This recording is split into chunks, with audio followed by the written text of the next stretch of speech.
Yellow, yellow, yellow. How are we doing?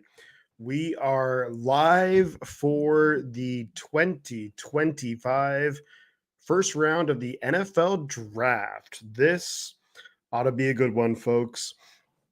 49ers picking 11th overall. There's so much intrigue, there's so much buildup for the NFL draft. And we got Ashton G in the house. Let's go.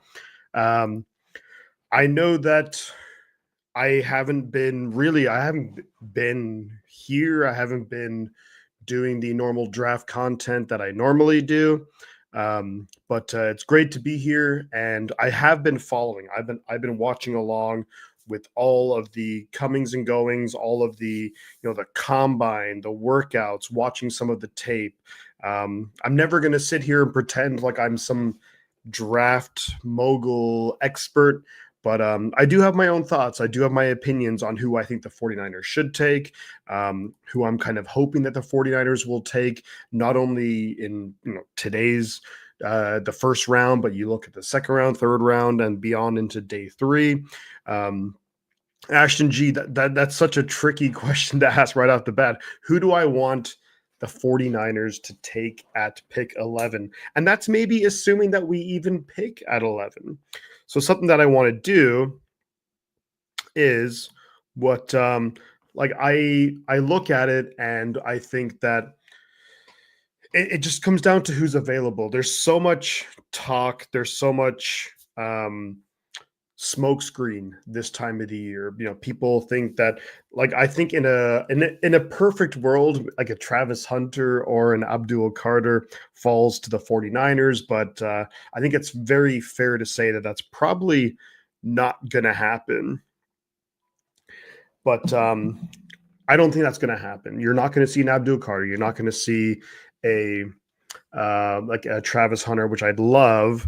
And it looks like Ashton just rephrased the question. So let me rephrase: who would you like to pick defense? So I'm leaning more towards defense with our first round pick at 11. And here's the reason why. I think the offense is somewhat set in stone. I mean, of course, Brock Purdy is going to be here. Christian McCaffrey, he just came out, was a day or two ago, saying that he is in perfect health. So he was the offensive player of the year just in 2023. So getting him back is a huge help. Although there are some things with George Kittle contract wise, Kittle's going to be back too. So, and then you think about Jawan Jennings, Ricky Pearsall, and I truly do believe that Ricky Pearsall is going to take a massive leap when it comes to year two. If you remember, like Ricky Pearsall, it's always difficult for a rookie wide receiver coming into a fairly complex scheme like the San Francisco 49ers run. But then, of course, the guy got shot. He missed a bunch of time in training camp. He missed a number of weeks. I think it was week 7 or 8 against the Chiefs. That was his first game, but he finished the season really strong. So, but I do think the offense is fairly set in stone. Trent Williams, he's there for the voluntary offseason activities. Do we need an upgrade on the offensive line? Maybe 2? Yes, absolutely. I don't think that we have to force that at pick 11, but I think the defense is going to need a complete overhaul. The defensive line is not great. Daniel Barry, Sports Highlights, my man, always a pleasure. Always good to have you here, buddy. I think that the 49ers need to go for not only on the defensive side of the ball, but I think you're looking at the defensive line. Now, when we look at pick 11, I think in an ideal world, and it sounds like from some whispers, it potentially someone like a Mason Graham, defensive tackle out of Michigan, could fall. And I think that he would be a fantastic fit for the 49ers. You have Nick Bosa, obviously, on one edge. We're going to need to get another edge player, I think, in round 1 or round 2, whether it's pick 11 or pick 43. There's a number of guys at pick 11 who have been talked about. You talk Mykel Williams out of Georgia. You talk Shamar Stewart, Texas A&M. Mike Green is a really good prospect out of Marshall, but he has some off the field issues, some historic issues that he's had over the last number of years where there's been allegations against him. And at pick 11, I don't think the 49ers go anywhere near a guy like Mike Green. Talent wise, Mike Green, 11th overall, absolutely. But, I think the 49ers, it's been a while, but you look back to like a Reuben Foster situation, and they're not going to do that again. That just ain't going to happen. To me, I think at pick 11, Mason Graham, yeah, he would be the ideal guy. If he falls, there's a possibility. I don't think it's likely, but there is a possibility that a guy like Mason Graham falls to pick 11. Let's just, for the sake of argument, assume that he's gone. I mean, in a perfect world, then I'd like to trade back. And a trade that I've been mulling over is I think that the 49ers, what the Niners could do, and let's pull up. So I have I have this pulled up here. This is going to be some of the rankings that they have on NFL.com. But I think that a trade that the 49ers could look to pull off is going to be something to the effect of, we're not going to get market value typically for our pick. A lot of teams want to move back, but I do think that there are teams who will want to move up. And I think an ideal, relatively realistic scenario is I look at the Cincinnati Bengals. Cincinnati Bengals are picking at 17. They have Trey Hendrickson. There's some contract issues there. So, but I do think the Bengals are going to want to get someone to pair, like a legitimate player to pair across from him. Their longtime defensive end, Sam Hubbard, he's retired. He's lifelong Cincinnati Bengal. They're going to want to get someone who they can pair with Trey Hendrickson to get after the quarterback. You look at that division. You look at Lamar Jackson. Then you look at the rest of the AFC, Josh Allen, Patrick Mahomes. Bo Nix is kind of coming along. You have, Justin Herbert with the Chargers looking better. There's a lot of guys that they need to just be able to get after the quarterback. I do think what's a little bit interesting is that with the way the playoffs unfolded, that there is more of a focus on not only running the football, but stopping the run. But ultimately, the NFL is what the NFL is lately, and I do think you have to get after the passer. So I could see the Bengals trading up to 11. Maybe they fall in love with the athleticism of a Shamar Stewart. Maybe they fall in love with a Michael Williams. Maybe they are willing to take a risk on Mike Green. I would trade back with the Cincinnati Bengals. You've moved back from 11 to 17. I think you could pick up a third round pick, which would be pick 81 overall.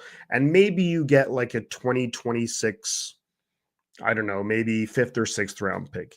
It's not your typical market value, just because I think a lot of teams, when you look at the supply and demand, a lot of teams will want to move back. But I think that would be a wise move for the 49ers. There is a lot of talent to be had in the third, fourth round if you can get an extra third round pick while only moving back 6 spots, and you can still potentially get your guy. That would be a dream scenario for me. So ideally, look, maybe a Mason Graham falls to the 49ers. There's, no way in hell, but maybe Abdul Carter fell to the 49ers. Of course, you're not going to say no to that, but let's try and live in the realm of, reality. So potentially Mason Graham, but if he's gone, and if you could move back to 17, and then you have Walter Nolan, you have Derek Harmon, Derek Harmon out of Oregon. I think he's one of those guys. He's a 3-down defensive tackle. I think he's a day one starter for the 49ers if you can get Derek Harmon. And ideally, you can get him at 17, maybe not having to take him at 11. If you can maximize the value, maybe you trade back, you get that extra third round pick. That would be ideal in my mind. Ashton says, I have also heard a lot about Cam Scatabo for you guys in tomorrow night's rounds. The 49ers are typically in the market when it comes to those third round running backs. It seems like every year we take one and they never work out. Whereas like the unrestricted free agents seem to be a little bit better. I think the good news is for the 49ers is Christian McCaffrey has come out and said himself, look, he's fully healthy. He is ready to go. So that's awesome news. And then you look at Isaac Guerrero. You brought back Patrick Taylor Jr., who I think is maybe like a legitimate, he could be like your number 4 running back. I do think the Niners will draft a running back at some point. I would think it's going to be a little bit later than Cam Scatabo. I don't look. who knows what's going to actually happen, but I don't foresee the Niners picking a running back in day one or day two. I wouldn't, unless someone like, I don't know, if there's like an Omarion Hampton at pick, 70. What is our like pick 73 or something? Like if there's a guy that you kind of just can't say no to, then maybe, but I just don't see that happening.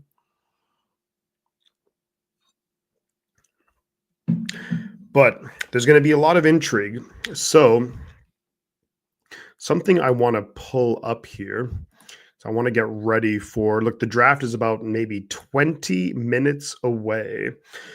God, Graham and Bosa would be, I mean, it would be awesome. That is like a dream scenario, of course, I think for the 49ers, but if that happens, that would be awesome. I'm not counting on it though.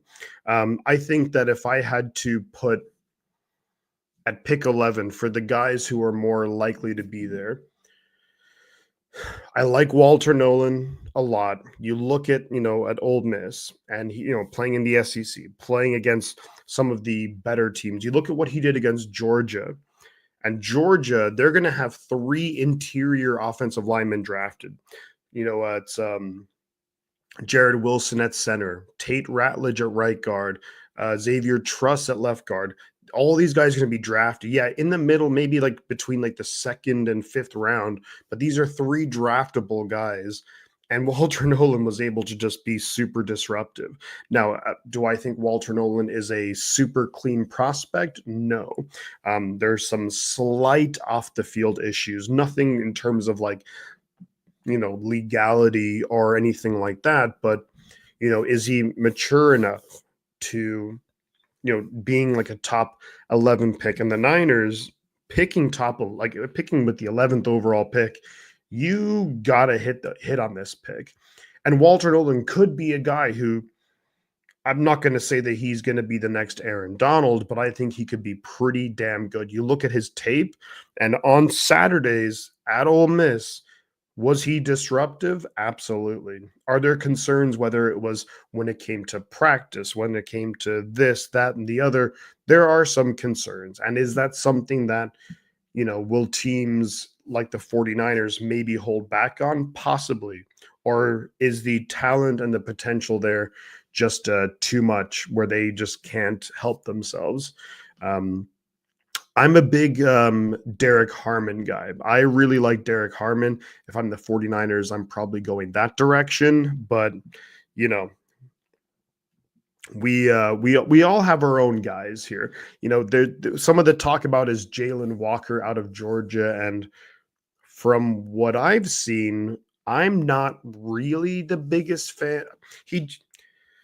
I'm not saying he plays the exact same, but he comes across as somewhat familiar, somewhat similar to like an Isaiah Simmons, who we saw drafted by the Cardinals in the top 10.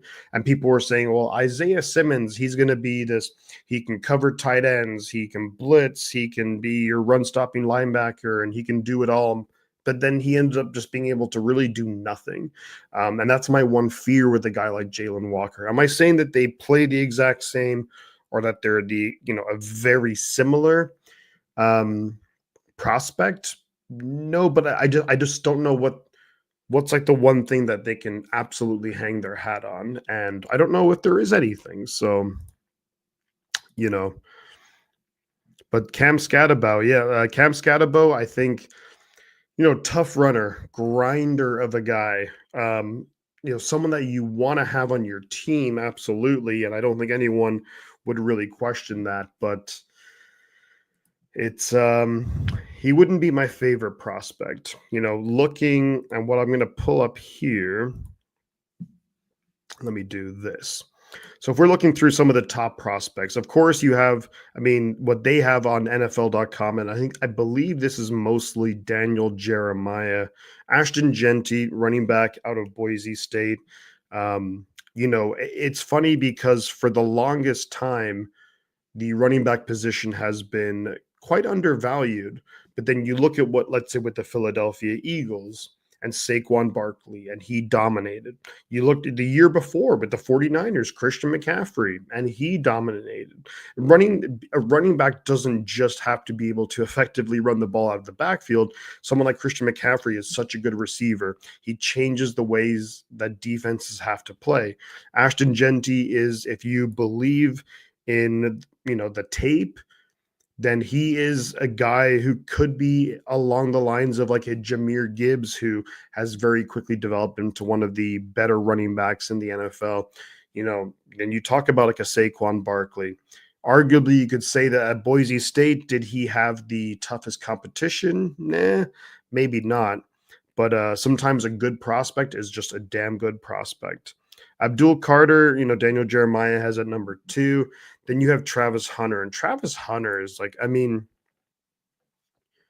when I think of Travis Hunter, I think of someone who, you look, he can play both sides of the football. Ideally, and I think most likely, Travis Hunter is probably going to be more of a full-time cornerback, and that you maybe have him on the field maybe for like 10-ish plays on offense, and maybe 2 or 3 of those plays are like specifically drawn up for a guy like Travis Hunter. I think that's the most efficient way to use him. Now, some teams might say Travis Hunter, wide receiver 1, put it on the board, there you go. Do I think that's going to be the case? I think he's more likely going to be CB, a cornerback, and then you sprinkle him in on offense. It just makes the most sense to me.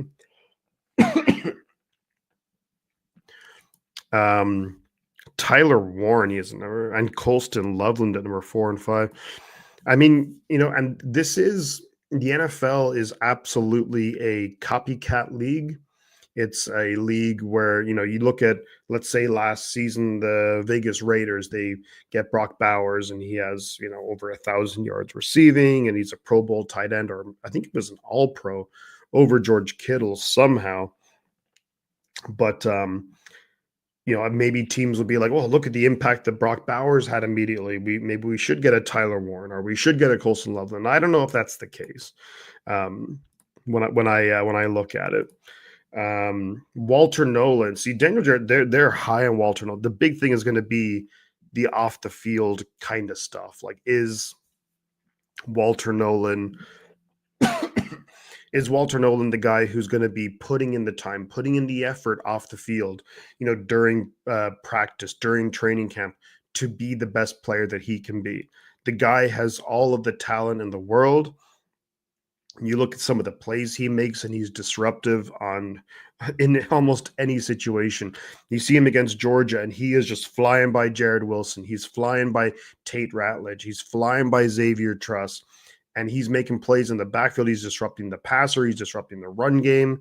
If you can get that, and I think the Niners would love to have someone like that, then he is worth the 11th overall pick. Absolutely. Will Johnson, Armand Membu, Mason Graham. Mason Graham ranked a little bit lower, who was for the long time kind of seen as the more consensus guy to be the top defensive tackle. But interesting. Michael Williams, Mike Green, Jalen Walker, Will Campbell. A lot of links, Will Campbell, to the New England Patriots. Is that a possibility? I could see it.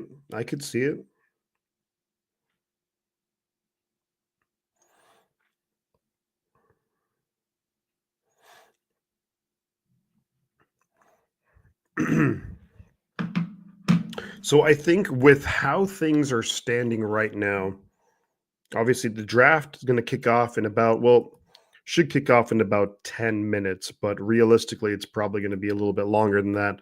But I think when you see, if I'm going to do like a very quick, and let's do a very quick mock draft, shall we? All right. So we're going to stop sharing that, and then let's start sharing. So Ben says, Shamar Stewart or Membu will disappoint me. Yeah, I'm not a big Shamar Stewart guy. Look, you hear all about his measurables, you hear about his, you know, excuse me, you hear about Membu, or you hear about Shamar Stewart, the relative athletic score, his performance at the combine was among the best, or actually, I think at the position was basically the best we've ever seen. But his college career, in terms of production, wasn't there. Was it a couple of days ago? John Lynch was talking in his press conference saying how important production is. Sometimes production speaks for itself. I would be I would not necessarily want a Shamar Stewart at 11. Could I see it happening? Maybe Robert Sala and Gus Bradley and Chris Kosaric are like, here's a guy, we can turn him into a superstar. And I tend to agree with the statement that John Lynch made is I want the guy who has production. I want the guy who we've seen what he can do. Um, am I guaranteeing that Shamar Stewart's not going to be a good pro? Absolutely not. I mean, who knows where these players will be in a few years, but Shamar Stewart, I would be somewhat disappointed in. Armand Membu, on the other hand, I think he could come in. He could be your day one right tackle. I know we have Colton McKivitz. I know that he's been a guy who's been with the team for about 4 or 5 seasons now. But I think Membu comes in. He's your starting right tackle. And then you have Colton McKivitz to be your swing tackle. So should Trent Williams miss a game or two, should Membu miss a game or two, or what have you, then you have like a legitimate backup in a guy like Colton McKivitz, or in a guy like Colton McKivitz would be the backup, but I think Membu could start day one. I wouldn't be terribly disappointed in Membu, and I think something that the Niners, us fans, it's probably especially early on. I don't think that this draft is going to be it's not going to be a sexy draft. It's not going to be like, here's a wide receiver here and here's a game breaking cornerback here and blah, blah, blah. I think it's going to be defensive line, offensive line. When you look at pick 11, 43, 75, 100, like the first 4 picks, I could absolutely see being just offensive and defensive line. And I would be okay with it. Personally, I would be okay with it.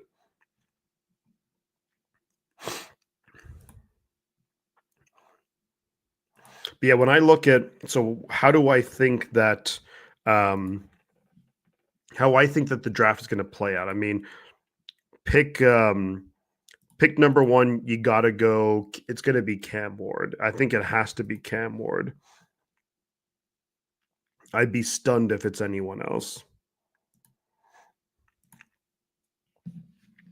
Let me see.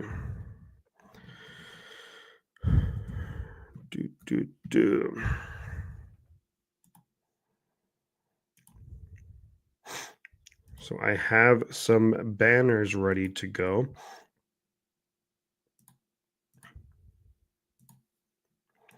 But yeah, I think that pick one, I mean, you'd have to think that it's going to be Cam Ward, right? And then pick two, a lot of people have penciled in Travis Hunter. And while I wouldn't be shocked at that, I could see Abdul Carter going at pick two. You pair him up with Myles Garrett. You look at the Cleveland Browns. They have a lot of holes to fill. And I look at cornerback for the Cleveland Browns and someone who could potentially be traded. Let's just throw this out there. Someone who could potentially be traded. Could a guy like Greg Newsome be traded? He's on a 5th-year deal. I think he could be on the move at some point, whether it's today or tomorrow. They do have Denzel Ward. They have Martin Emerson. If you get Travis Hunter, we obviously know that he can play cornerback. So if I had to put money on, I think it's going to be Cam Ward, number one, Probably Travis Hunter number 2, and then Abdul Carter to the Giants. And then you add Abdul Carter to the Giants, the Giants suddenly get a little bit scary on the defensive line. Dexter Lawrence, Brian Burns, Abdul Carter, Kayvon Thibodeau. Could Kayvon Thibodeau be a guy who gets traded? And there's been some rumors about that. He could potentially be a guy on the move.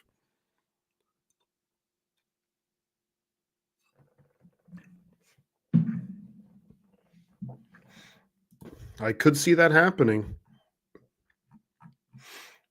I definitely could see that happening. But that's going to be the really interesting thing is I mean there's so much intrigue about the NFL draft, but could there be some players on the move that we're just maybe not really expecting? And I think that it's an absolute possibility. Let me see. Let me pull up. I want to pull up NFL Network. Here we go.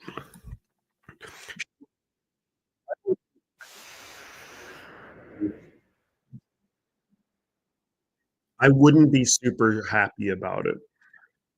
I'd be the kind of guy where if they say with the 11th overall pick, the San Francisco 49ers select defensive end Shamar Stewart out of Texas A&M, hmm, what would my reaction be? Well, you guys will probably wait and see.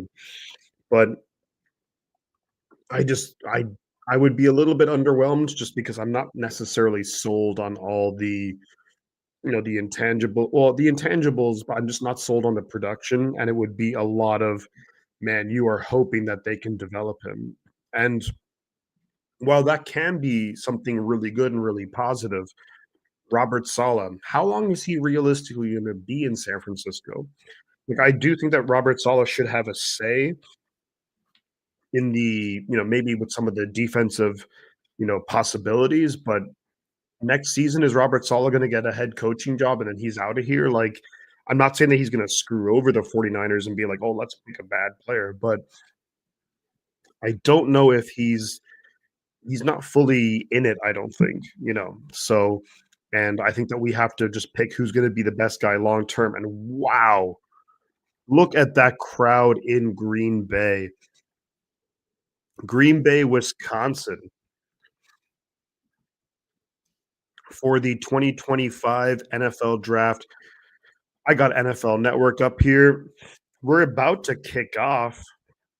Looks like the draft is going to be kicking off momentarily. I'm going to get some paper though, so I can write down my thoughts on the picks. I'm going to write down some of my predictions before the picks come in, and I'll show the camera, and we'll see how we do with my predictions for the picks as we go. I'll be right back, guys.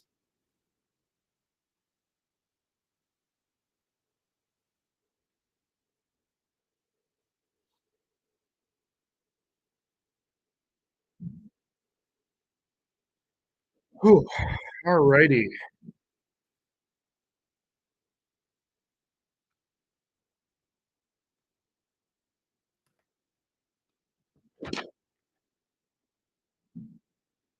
Gonna get my stuff all together. The NFL draft is about to kick off. Here we, in the words of Tom Grossi, here we frackin' go. And for any Tom Grossi fans, he is apparently going to be announcing a pick for the Green Bay Packers, probably what day 2 or something. But that's still pretty freaking rad.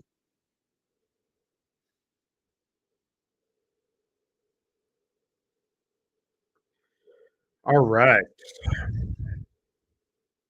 Lambeau Field. I do like so. I was always a big fan of the Radio City Hall, and that's where the draft was for so long. But it is something that the NFL, I think, has gotten really right is having the draft in a number of different cities. I think that's really cool. Like, I think it was what Tennessee that looked amazing. I would have loved to have gone to that. So pick one, Titans. You gotta go Cam Ward here. You gotta go Cam Ward. If it's anything other than Cam Ward, I think that people are lying to themselves.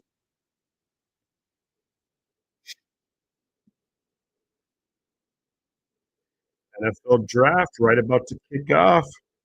Stage is full. You got a lot of Vikings fans there. Green Bay fans ain't gonna like that.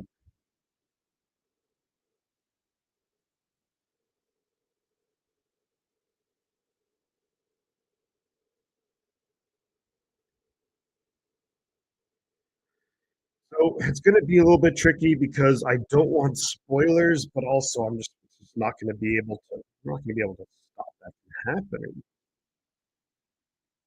I don't think. Let me try and figure this out.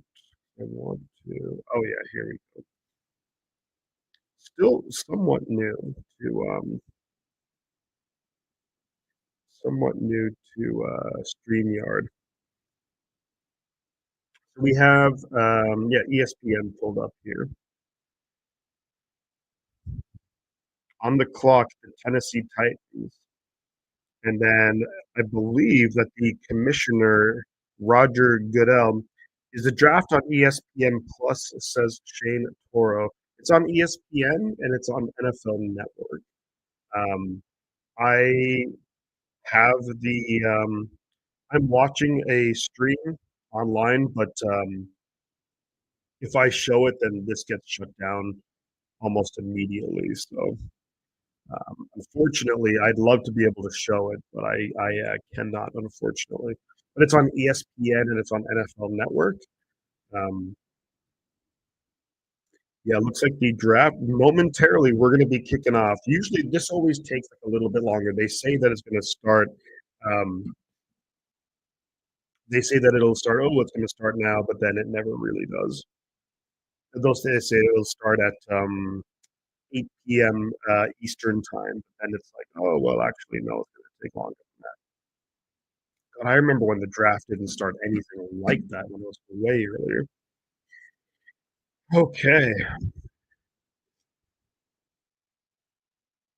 so once we start getting the picks coming in, we'll kind of focus a little bit more on that.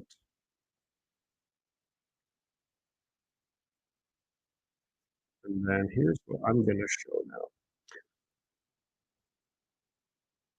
So the Tennessee Titans, they have come out and they have basically said that the Tennessee Titans have said that we know who we're going to pick at number one, and we are going to pick at number one. So you have to, I mean, you have to respect that.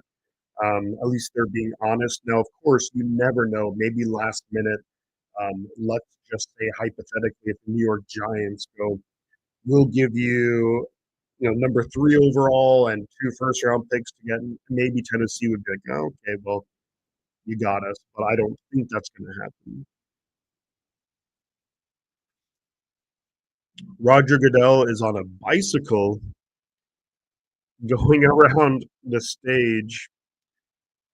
What is going on already? Just unbelievable, huh?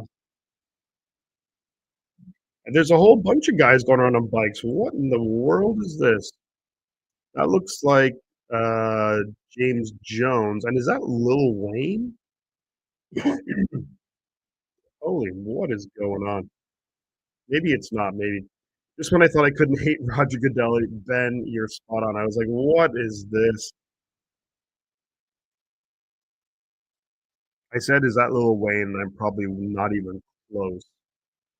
But I see the dreads and the tattoo. So Roger Goodell is about to announce the pick, not to announce the pick, but announce the open of the NFL draft.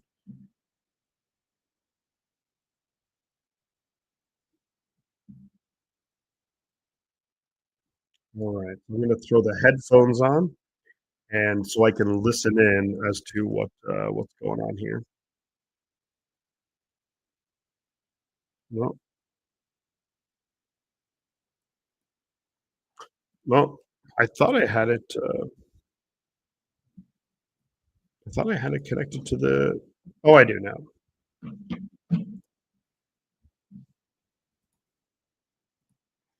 Okay. Roger Goodell talking about Green Bay.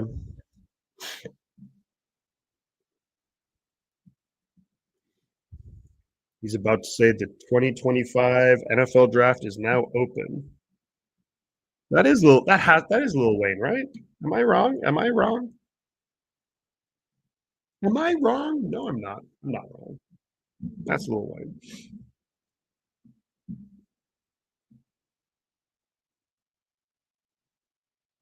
Looks like it's that looks like James Jones right behind Roger Goodell. Just when I thought, yeah, I do have to. Yeah, let's shout out this comment from Ben. I am not a. I don't mind him. I think he gets a lot of, but that was just what is he doing to me on the bicycle? Oh, Clay Matthews,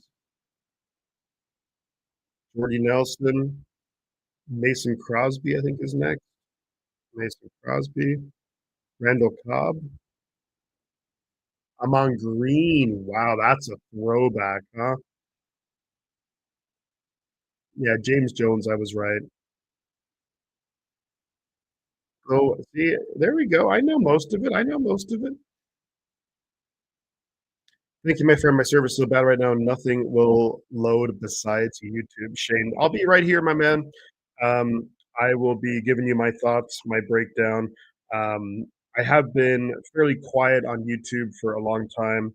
Uh, not really gonna, don't really want to get into the whys about that, but I can tell you that I have been watching a lot of players, a lot of, you know, watching a lot of tape. I think that makes me sound more official than what I actually am. I'm just a fan, but um, it's hopefully you'll enjoy my reactions.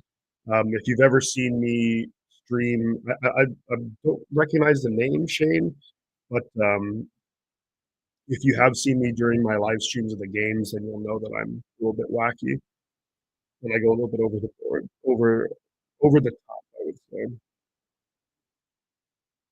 Roger Goodell is going to say.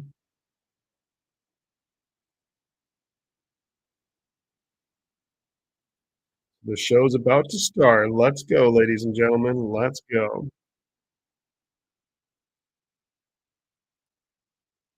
The draft is officially open. Here we go. The Tennessee Titans are officially on the clock. 9 minutes and 50 seconds to go. So I'm putting down already, and forgive my bad handwriting. It's going to be Cam Ward, pick number one for the Titans. I should go and start writing out some of the other ones. I'm just going to go 4, 5, 6, 7. My goal here is I want to predict the picks as before they come in, obviously, but I want to see how well I do out of the 32 picks that we're going to have here in the first round of the draft. Excellent, Shane. Appreciate you, buddy. Feel free to share it. I've posted my stream and what have you to social media, but feel free to share it. And I think we might get a few people in here when it comes to, especially when the 49ers come on the clock. So the Tennessee Titans, in usual fashion, with the number one overall pick, they know who they're taking, but they're going to eat up the clock because every team wants it's the entire NFL world is watching right now. So they want to have all eyes, all focus talking about the Tennessee Titans. I think, and I'm going to assume that Cam Ward is the guy here. I think it's a good pick. Do I think Cam Ward is the best quarterback prospect to come out? Of course not. I think if he came out last year, he is probably somewhere way down the line. I don't think he's probably in the top five, maybe even six quarterbacks if he came out last year, or even if this version of Cam Ward was in the 2024 draft. Um, I don't think he would be a top 10, 15 pick. Top 10 pick, no, definitely not. I don't think. But, every year is different, and you never know. There are some years where we think the quarterback class is going to be absolutely trash. There are some years we think the quarterback class is going to be great. Like remember, there was Trevor Lawrence, Zach Wilson, Trey Lance, Justin Fields, Mac Jones. All these guys, and people were like, "Oh, this could be one of the best quarterback classes of all time." And then, well, it was far from it. It's far from it.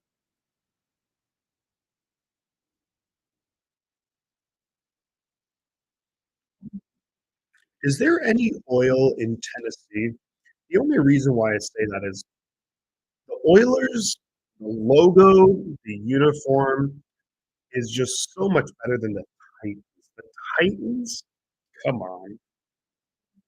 If it was even like the Tennessee Oilers, now I know that oil is more associated um, with Texas. You have like the Texas oil, but I just think that the Oilers is such a cool sounding name compared to the Titans is so generic.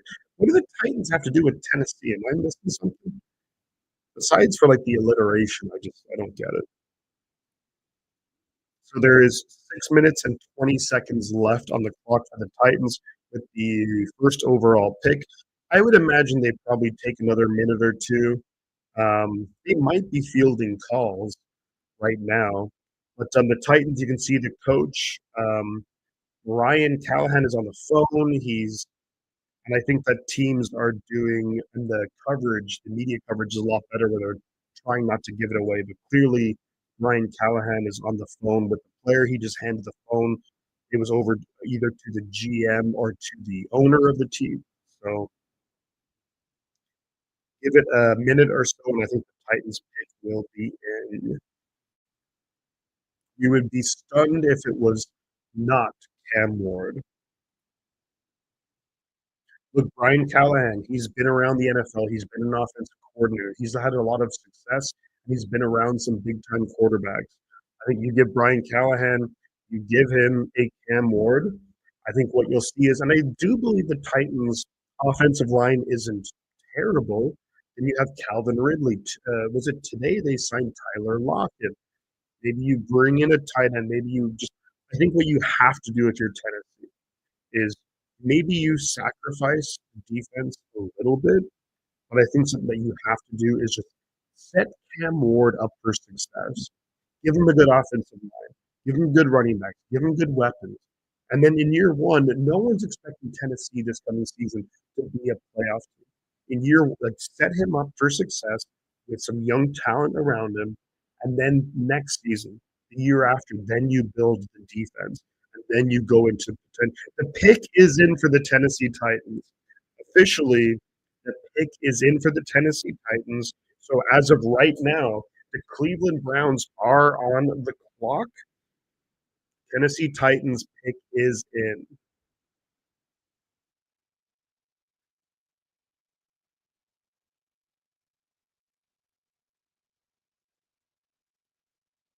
So the Browns are already 30 seconds into being on the clock.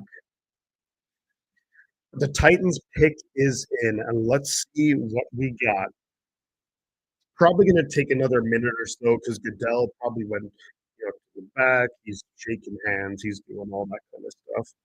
Um, that is the one thing that's a little bit annoying with the draft is that as much as I love it, I love the drama, I love the spectacle, but they could be more efficient with it. And I know that they like the TV time, all the eyes, tens of millions of people watching, but still, they could be more efficient. Let's not kid ourselves. Pick is in for the Tennessee Titans. You have to think it's Cam Ward. Anything other than Cam Ward, and I think that would be a bit of a surprise. You got a bunch of Titans fans there, of course. Don't forget with the Titans, Traylon Burks. Now, Traylon Burks, former first round pick and wide receiver, I think he's someone who could potentially be traded, maybe even this offseason. He hasn't really worked out, but Roger Goodell, he's already up on the stage. Now, remember, the Cleveland Browns are already on the clock. But here we go with the first overall pick. The Tennessee Titans Cameron Ward goes to the Tennessee Titans. It's official, folks. Cam Ward to the Tennessee Titans. So predictions are going to be, let's update my predictions. So one for one.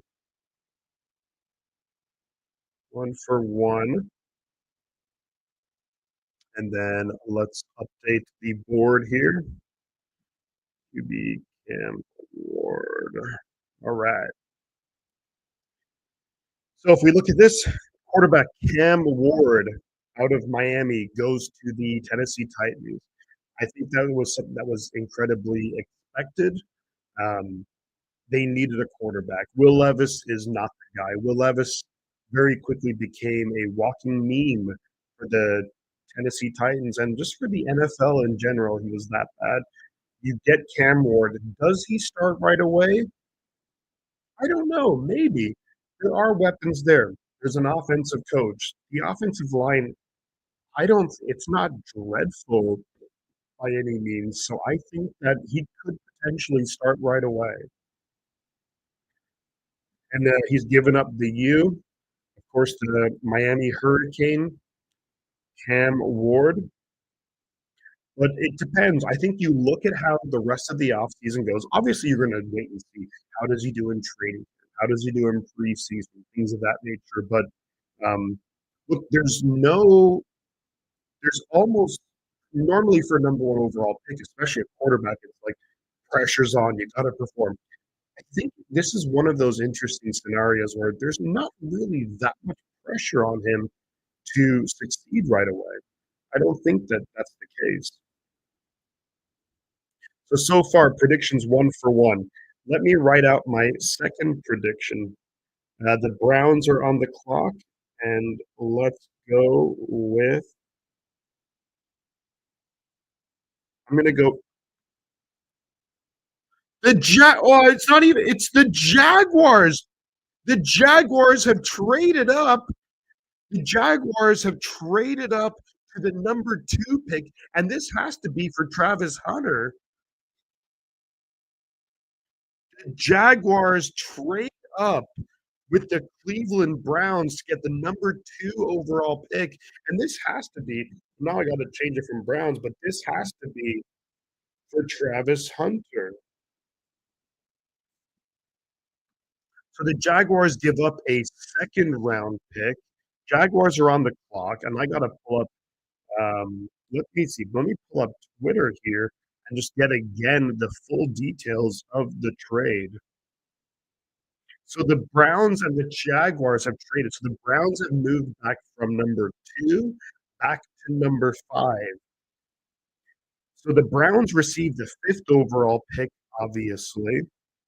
They received the 36th, a second round pick. They received a 4th round pick, and they received next year's first round pick. If you are the Cleveland Browns, you are delighted with that. You are absolutely delighted with that.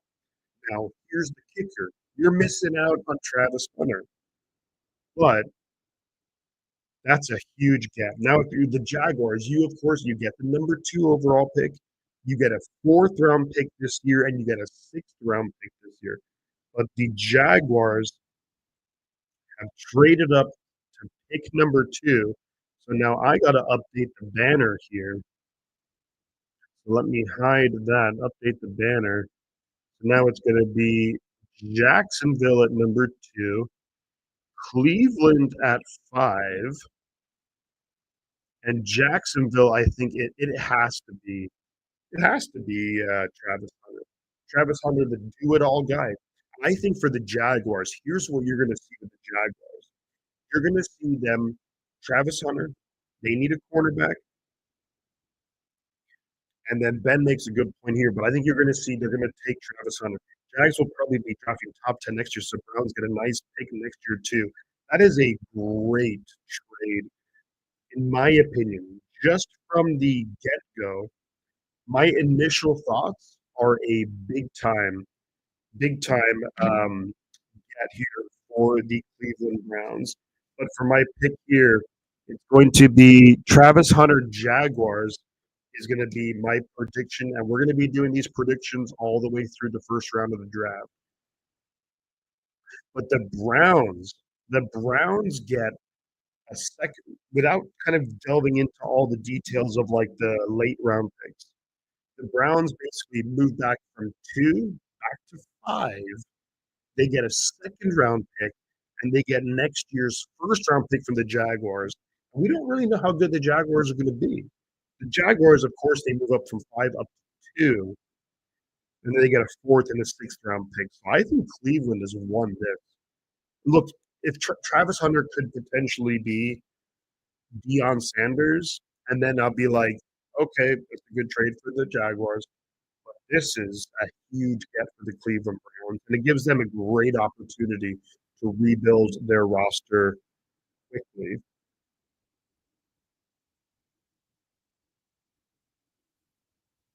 Pick is in for the Jacksonville Jaguars, but I do agree with you, Ben. I don't know how well I don't know how good the Jaguars are going to be. How much of an impact is a guy like Liam Cohen going to have on Trevor Lawrence? They have weapons there. You look at Brian Thomas. I think that when it comes to Travis Hunter, I think he's probably primarily going to play cornerback. But I could see Liam Cohen designing up what maybe 5, 10 plays. Maybe you have him, Travis Hunter, on the field for maybe 10, 15 plays on offense, and maybe he gets the ball like 3 times, 3, 4 times. But those could be 3 or 4 game changing plays. So, and Eric Armstead, the former 49er, is going to be announcing the pick. Former 49er Eric Armstead. I missed that guy.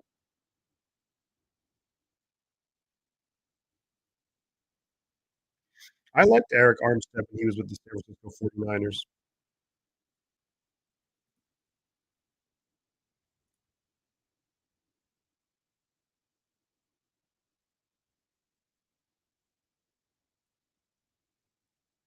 So we have this up here. We have the screen, which will have the pick, but maybe I'll just actually scroll down a little bit because just in case it spoils it, I don't want to see any spoilers. I guess I'll go full screen until the pick comes up.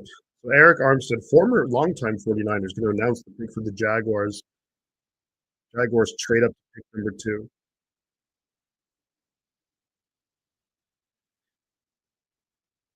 Duval, come on, Eric.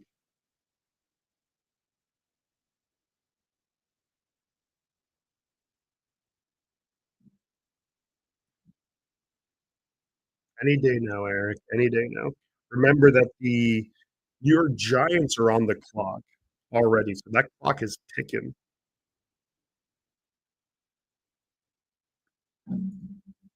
Here we go, Eric.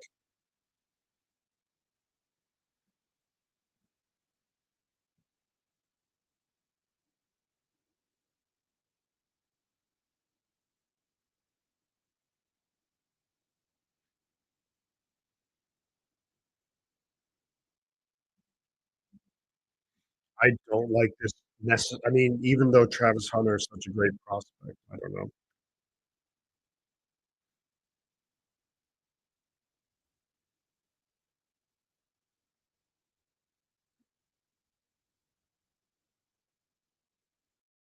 Hunter, it is, ladies and gentlemen. Travis Hunter is the pick. Look at that pink suit. Travis Hunter is going from Colorado over to sunny Florida. He is going to the Jacksonville Jaguars. Look, I respect the fact that Jacksonville is just saying, to hell with it. We are going for one of the top guys in the draft. I see it from both teams' perspective.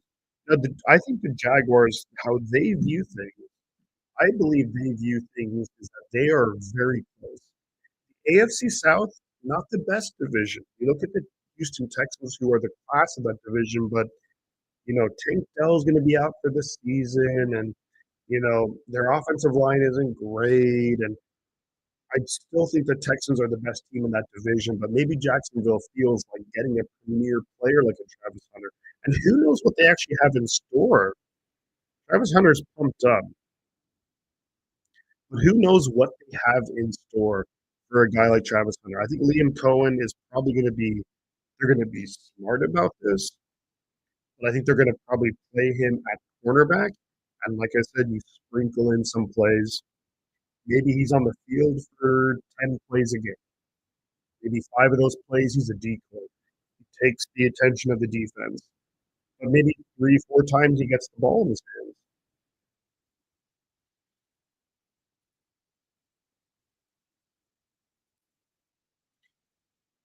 So, predictions so far, I mean, it's easy at this point, but we are 2 for 2 right now on predictions.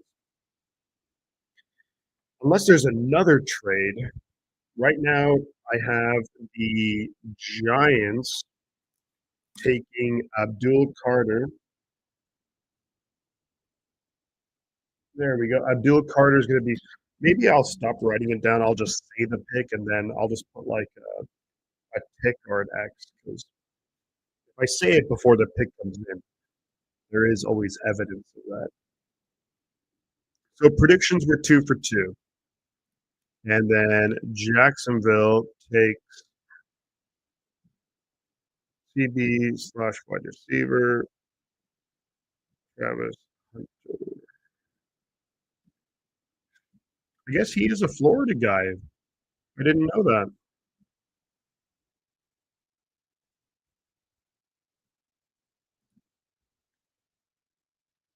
Alrighty, folks, I'm going to be right back momentarily. Just got to use the restroom. We'll be right back. Jaguars takes Travis Hunter, pick number 2 overall after trading up with the Cleveland Browns.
Alrighty. So the Jacksonville Jaguars traded up and they got Travis Hunter. Good pick, I think. I mean, they gave up a lot. If I'm the Browns, and I think if you are the Browns, you're not winning anything this season. At the very earliest, you're competitive next season. But even then, you still have Deshaun Watson. You still have. You're getting an extra second round pick this year and a first round pick next year. I mean, that's just huge. The pick is in for the New York Giants. And on the record, I'm going to say the Giants are going to pick Abdul Carter, edge player out of Penn State. You pair him with Brian Burns on the defensive line. You have Dexter Lawrence. I think there's some really interesting things that can happen here for the New York Giants. And look, you still have Kayvon Thibodeau. Thibodeau, I think, could potentially be on the move. The Giants. Abdul Carter goes to the New York Giants. So predictions wise, ladies and gentlemen, we are 3 for 3. Here's where it starts to get a little bit interesting, though. So predictions were 3 for 3. The New England Patriots now, and I have to update the scroller. So the New York Giants take DE, Abdul Carter. The New England Patriots are on the clock. The big thing that the Patriots, they have been associated with Will Campbell, the offensive tackle out of LSU. Makes sense. I understand it. They have a need at the position. It's a big position of value. Oof, I do have to make a. I'm gonna take a minute here, but I do have to make a call. But let's reflect a little bit more on the New York Giants. The New York Giants taking Abdul Carter. So when you look at the edge positions for the Giants, Abdul Carter and Brian Burns have potential to be absolutely game wrecking. You still have Kayvon Thibodeau, and Thibodeau was a top 10 pick. So that could be really interesting. Dexter Lawrence in the middle of the defensive line. So although the Giants are in a fairly precarious situation because Brian Dayball, is he going to be kept on as head coach? Maybe, maybe not. Joe Shane, is he going to be kept on as GM? Maybe, maybe not. But I do think that this was the right pick because although the Giants maybe have bigger needs right this second, getting a guy, I think, like an Abdul Carter is going to be helpful and beneficial for your team for the next 10 years. And although the likelihood is Joe Shane and Brian Daboll won't be there, I think it's worth it.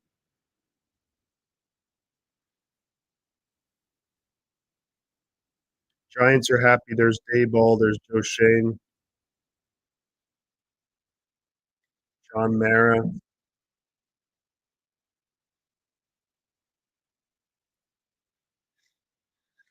Alrighty. So we are three picks in for the predictions. We're 3 for 3. Now, look, I'm not going to go tooting my own horn or anything because these were all fairly predictable. When it comes to the New England Patriots at pick number 4, Patriots pick 4. So I'm just going to do a check for 1, 2, and 3. Look, I kind of would like to. I would like to go in a. I don't want to go with the consensus necessarily, but Will Campbell seems like he's going to be the guy for New England. I could just see him being. I think it's either Will Campbell or Mason Graham going to the New England Patriots. Um, could you make an argument for Ashton Genty, Roa McMillan? I think you could. But also leave your thoughts in the comments in the chat as well. But on who you think is going to be coming up next. What do you think? Feel free to do grades on the immediately on the picks. When I look at the Patriots, I'm gonna predict Will Campbell, but I think there's a lot of different directions that the Patriots could go in. I think you could see Mason Graham again. I think that you could see, yeah, I think you could absolutely see Mason Graham. Maybe they could go with another offensive lineman, maybe an Armand Membu, maybe Kelvin Banks, Ashton Genty, Tedero McMillan. There's so many options, but I'm going to go with the safe pick, and that's going to be Will Campbell. I think is the pick for the New England Patriots when it comes to pick number 4. So far, I mean, the first 3 guys we expected to go in the order. That's what we expected. We expected, and the pick is in for the Patriots, by the way.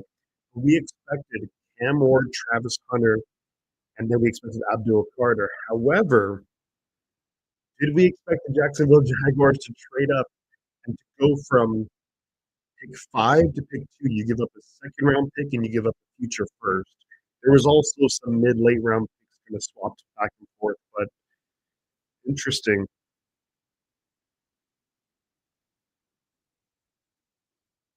Very, very interesting. So pick number 4 will be coming up momentarily. The New England Patriots pick is in. So they did not trade. Next up is the Cleveland Browns. And the Cleveland Browns, they be interested in Ashton Genty. You know what actually wouldn't surprise me at all? if with so after this pick, Cleveland are picking at 5, I think that Cleveland could be on the phone with the Chicago Bears. And I think the Chicago Bears maybe try, if the Patriots don't take Ashton Genty, I could see the Bears moving up from 10 to 5, taking Ashton Genty, and they give up the second round pick. And then Cleveland, although they've moved back from the number 2 pick to the that would be the 10 pick, they picked up 2 extra second round picks and a future first. And I would say that's a pretty darn good deal if you ask me.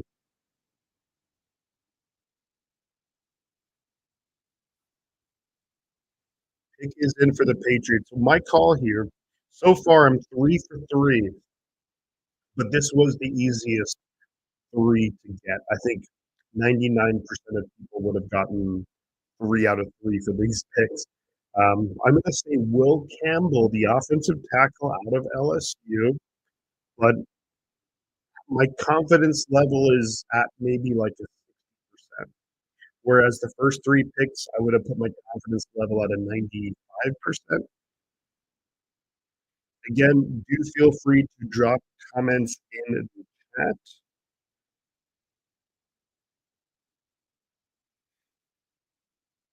And also like the stream and subscribe to the channel if you are new. I'm most known for doing the live streams of the 49er games, but I have not been active on this channel in months, and I do apologize for that. A lot of, without going into detail, a lot of personal stuff.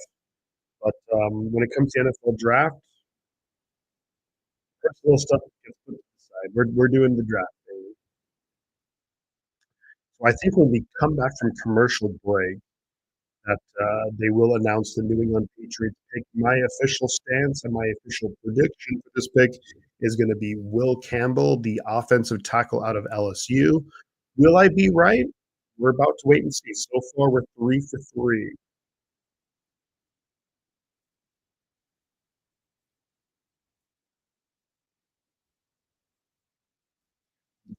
Commissioner's about to come out already that, and it's already announced that the Browns, who are picking 5th, they have their pick in. So already, you're only 4 picks in, and the draft is already behind. Here is Roger Goodell.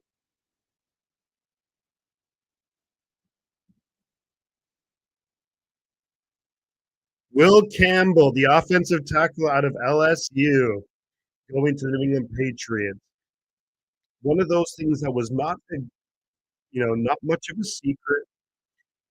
I think a lot of people expected this. It's one of those moves that Mike Vrabel, defensive guy, but he's going to want to build the offensive line, run the football. I think getting Will Campbell, they obviously feel like he's going to be a left tackle of the future. You don't take a left guard at that point in the draft. So far, we are 4 for 4 on the picks. OT Will Campbell.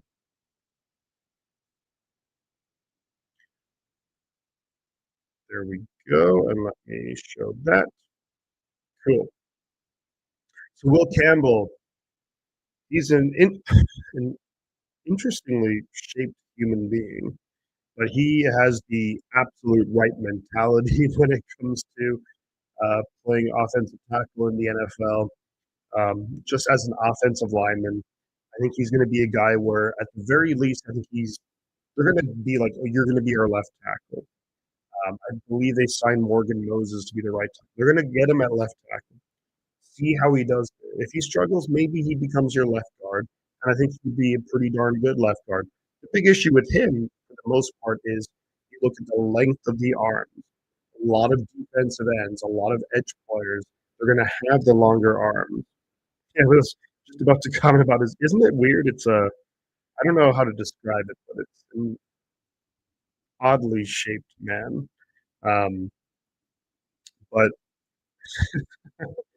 but I look at Will Campbell. They're going to try him at left tackle, see how he does. And sometimes there is too much made about arm length, right? I get that it's an important thing, but if you can play the position, you can play the position. They always say that left tackles have to be 6'6" or 6 foot whatever.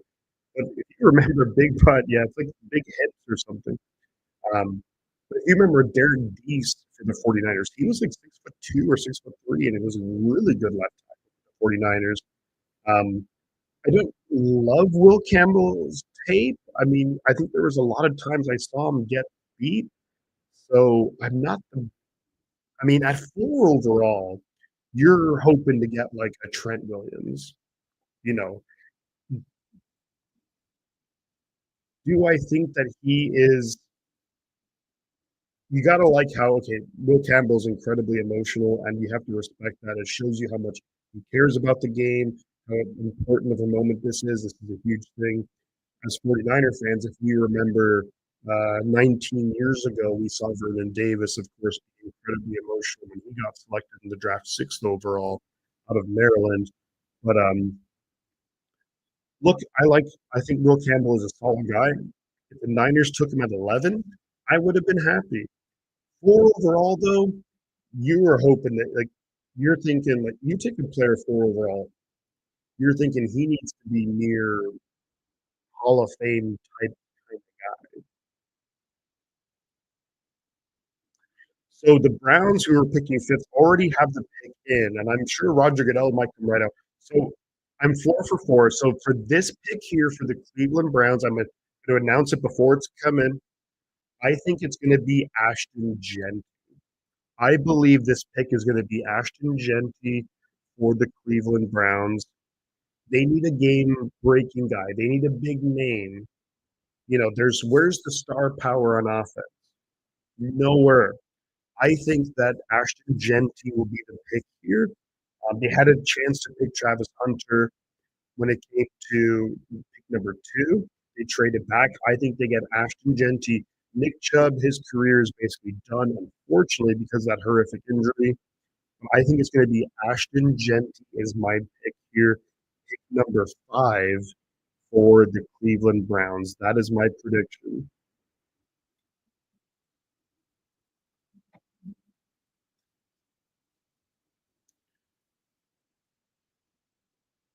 Yeah, the Browns are look. It sounded like, and that's what they just said. That they tried to trade back again, and my guess is the Browns probably wanted to trade back with the Chicago Bears. I could see the Chicago Bears maybe wanting to trade up to number 5 to leapfrog the Raiders, make sure they get Ashton Jeanty, but maybe the compensation they just couldn't really work that out.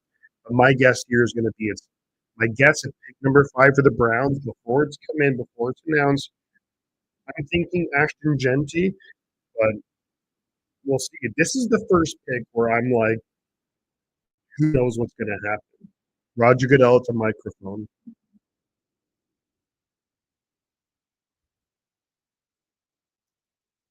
Mason Graham, the defensive tackle. So I was dead wrong. Mason Graham, the defensive tackle out of Michigan. There was talk of him maybe falling down to the 49ers at pick 11. Cleveland Browns are going to help boost their defensive line. We know that they were able to bring back Myles Garrett after his trade request. You get Mason Graham. He is one of those guys, super high character, high motor, really effective. He can kind of do it all.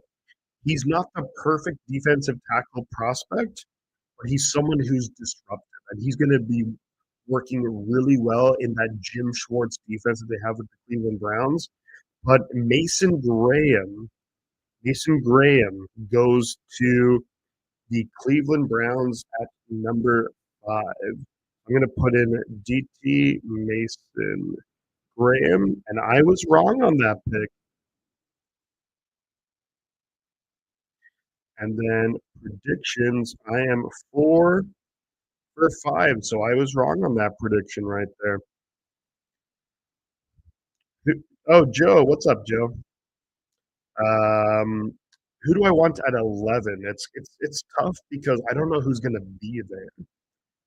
Ideally, so for the players who are left available on the board right now, um, man, that's even that is the players who are left available. I would probably go at 11. Hmm, either maybe Armand Membu at right tackle, or I would say, oof, I don't know. Maybe I want to trade down. I want to freaking trade down. Maybe Walter Nolan, Derek Harmon. Hard to say. Mason Graham, definitely for the Browns. It's not the sexiest pick by any means, but it's a pick that's going to, you're going to build the trenches. Cleveland is a team where I think that they absolutely recognize that um, they are not going to be competing this year. You know, you have a tough division. The Ravens, Steelers are always pretty good. You have, you know, you look at it where like the Bengals are going to be good. You know, they're still stuck in hell with Deshaun Watson. They're still stuck in hell with, I mean, Joe Flacco at his age. I don't know. Um, but I think they're building for the future. They got that by trading down. They got the extra second round pick. They get the they get the they get the first round pick for the Jaguars next year. So I think Cleveland is basically saying, and I think Mason Graham, look, I would have loved Mason Graham at 11 for the 49ers. So I'm not going to hate on this pick by the Browns, but you know, oof, it's uh, it's interesting. You know, it's interesting. Jets are so well. There goes Graham. Now, do you guys get? I don't want Shamar Stewart. I want to see when you're picking in the top 10, 15 picks. If you're an edge player and you have what 5 or 6 career sacks, I don't. Could I see it happening? Sure, Ashton, but do I want it to happen? No. Jets are on the clock. As a fan, I would love to. I think this is one of those drafts. The pick is in for the Raiders. That makes sense. That what you're saying. The Jets are on the clock. So the Raiders. Oof.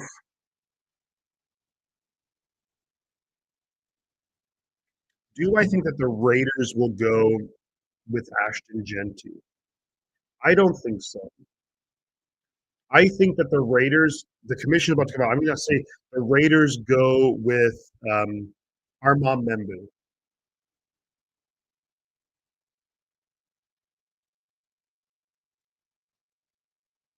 They do take Genty. The Raiders take Ashton Genty. So I'm raw. So now I'm on my predictions. I am now 4 out of 6. So I've got the last two wrong. Ashton Genty goes to the Las Vegas Raiders. Look, that's a good pick. That is a good pick. I don't, like what they say about running backs. I think what we saw in the playoffs this last season, that changes everything. That changes everything. Ashton Genty, I think also that the Raiders actually have a pretty good offensive line. I think that the offensive line of the Las Vegas Raiders is pretty good. Pete Carroll, you look at his history as a coach. You go back to USC, Reggie Bush. You go to Seattle, with Marshawn Lynch. Ashton Genty's the guy. He's going to be the workhorse. There are, they have Geno Smith. He's going to take some of the pressure off Geno Smith. There's a good offensive line. Where does the rest of the Raiders draft go? Well, I don't really know. Um, Obviously, I'm not going to know yet, but I look at Ashton Genty, and I think this is a good pick. He's a game-breaking guy. He's one of the few guys who could potentially be in this draft a franchise-changing guy. With the good offensive line, I think it's a good pick for the Raiders. I don't fault them at all. We saw what Saquon Barkley did in the playoffs. We see what Jahmyr Gibbs does with the Detroit Lions. We saw a couple of years ago what Christian McCaffrey did with the 49ers. If Ashton Genty can do that, then I mean that's a great pick. They're all super stoked for Ashton Genty in Frisco, Texas. Jets on the clock, Joe. Yeah, what do you think now? I don't know what's if the pick is in for the Jets or not. I'm still seeing on the ticker that the Jets are next. So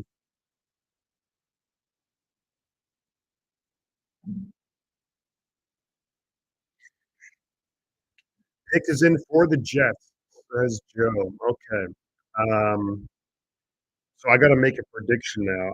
I'm trying to. I'm 4 for 6 on my predictions. What do I think is going to happen? I think they're going to go on the defensive side of the ball. You bring in Aaron Glenn. Hmm. I think it's either going to be. I think it could be Jade Barron. Maybe he's the Brian Branch of the Jets defense, or else maybe they go Jalen Walker. Will not. They're not going to go Will Johnson. I think it's either Jade Barron or it's going to be Jalen Walker. I'm going to go Jalen Walker. I think it's Jalen Walker is going to be the pick.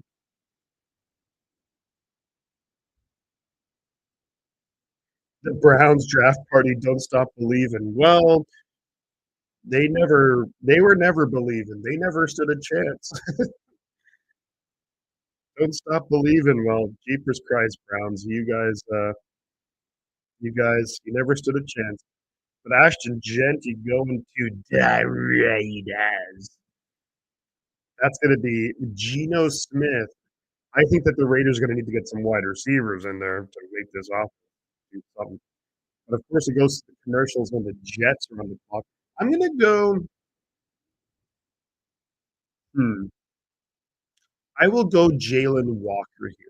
I think Jade Barron is an option because I think that Aaron Glenn will want to get his Brian Branch guy, the defensive back who can just play anywhere and everywhere and do a good job. Warren or Membu. Membu is actually that's a good call, Joe, because you have Olu Fashanu. You lost Morgan Moses. Now you're making me kind of reconsider. I just don't. Tyler Warren. I mean, maybe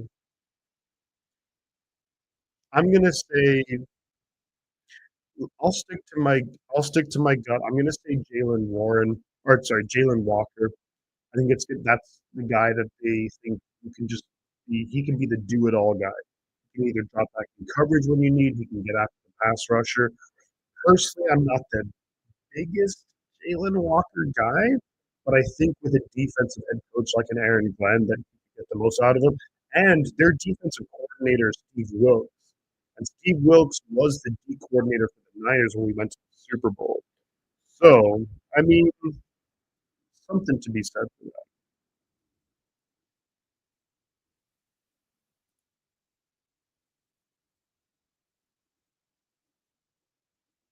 Something to be said for that. I think it's going to be Jalen Walker. That's going to be my pick. I'm going to lock it in. So far, out of the first 6 picks, I am 4 out of 6. The last 2 I got wrong. Um, but we'll see what happens. We will see what happens with the New York Jets. Um, I think you could make a very compelling case for Armand Membu, where you just continue to build that offensive line. If you had Fashanu at left tackle, Membu at right tackle, you have Elijah Vera Tucker, you have who was the who's the center that the Jets have? It's not it's not Ryman. Uh, Titman is it Titman? Is it? I think it's something Titman or Tripman or something like that. But if you get the good, if you get a good offensive line going, that helps Brees Hall. That helps out. Who's the guy who wears 0? Um, that also helps out. Your quarterback Justin Fields. That helps out Garrett Wilson. So Titman, yeah, yeah. So Titman if you have Elijah Vera Tucker, if you have, and if you do get Membu at right tackle, Fashanu at left tackle, Brees Hall is going to be able to run the ball. Is it Belial? It's not Belial Powell, is it? Who's there's zero?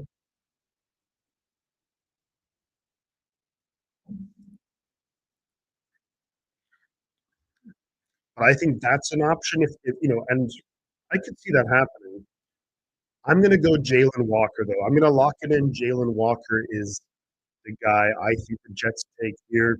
He's just a do-it-all defensive guy that I think Aaron Glenn would have a lot of fun scheming up to just wreak havoc. You bring back who was the linebacker that the Jets re-signed? They had Quincy Williams, and they brought back what was the linebacker that they re-signed? Uh, Braylon Allen. That's a Belial Powell. That's a throwback for someone else. Um, Sherwood, Jamie and Sherwood. I think that's the linebacker that the Jets re-signed. Here we go, Jets pick.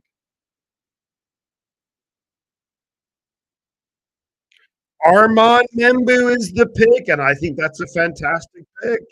I think that's a really good pick, and I'm going to say that I'm now 4 for 7, so I'm dead wrong. I think that's a really good pick for the New York Jets. You basically shore up the offensive line.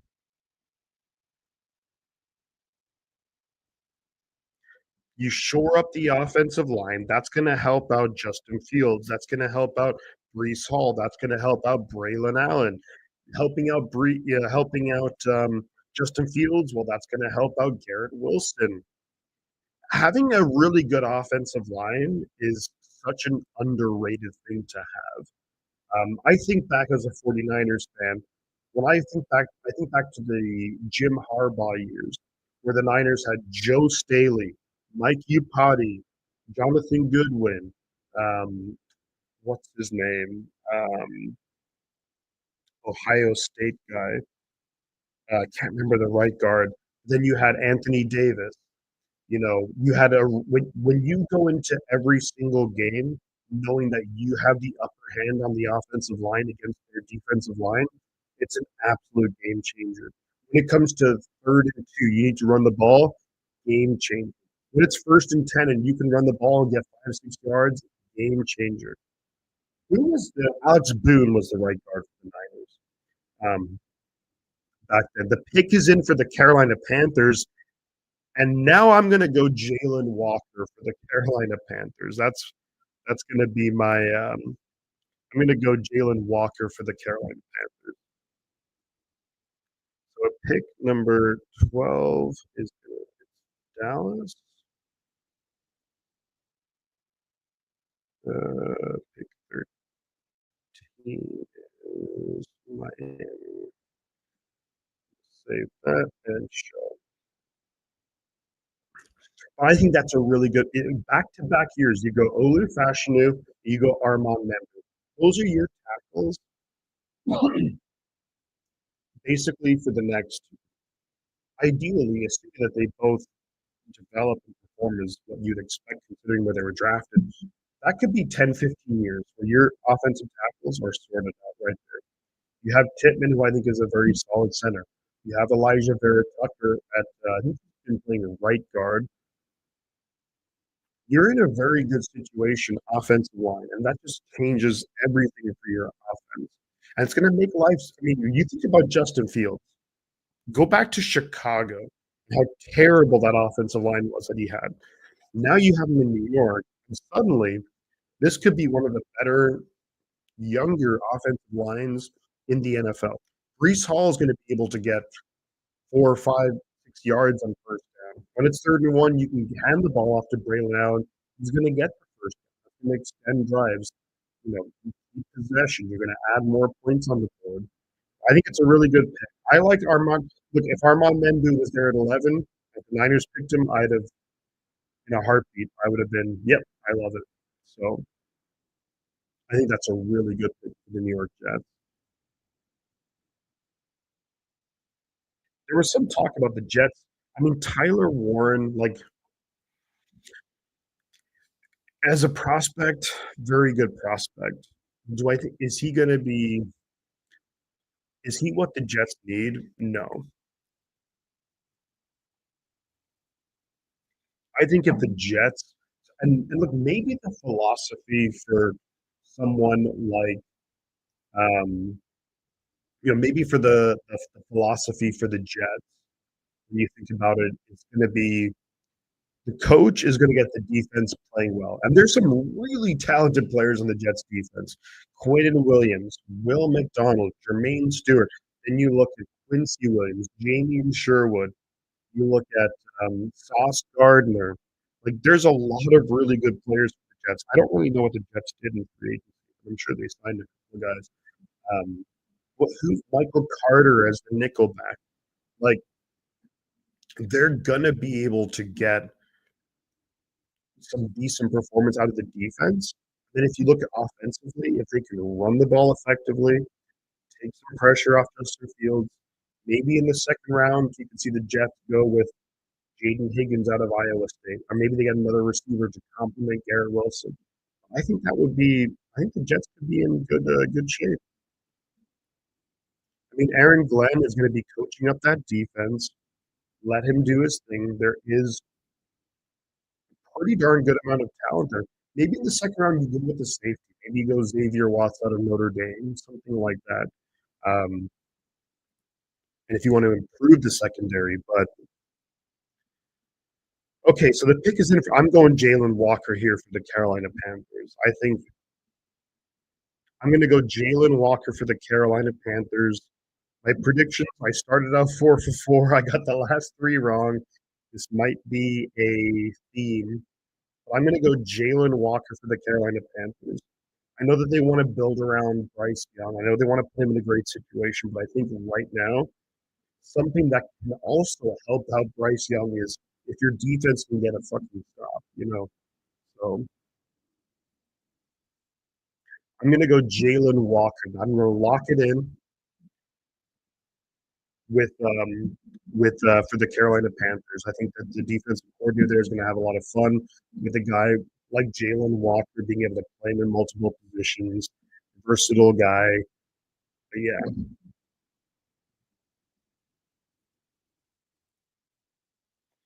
I do hope that. So we're only a few picks away from San Francisco. I do hope that the 49ers trade down. So commissioner's here to announce the 8th overall pick for the Panthers. Let's see what he has to say. Here's Goodell.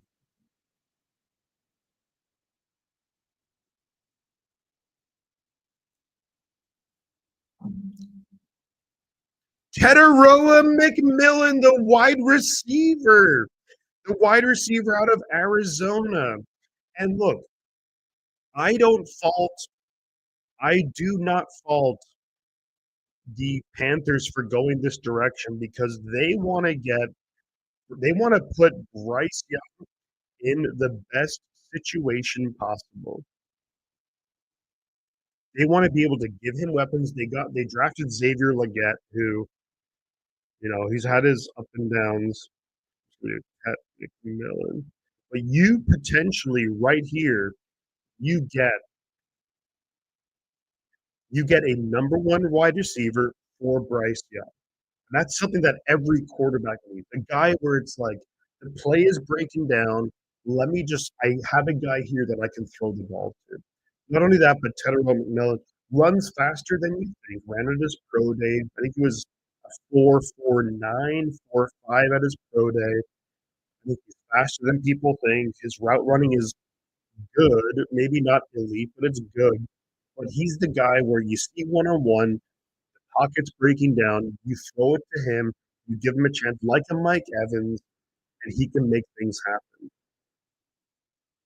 So I think that's a really good selection for Carolina, and it's a selection that I completely understand too, because you have that. Now, I was thinking that maybe you go Jalen Walker, the guy who's going to be able to boost the defense, but I'm not going to fault the Carolina Panthers for. I will definitely not fault the Carolina Panthers for going for a guy like Tedero McMillan. So you'll see here on the screen right now, I'm just gonna scroll up a little bit just in case the Saints pick gets put up there before it's ready.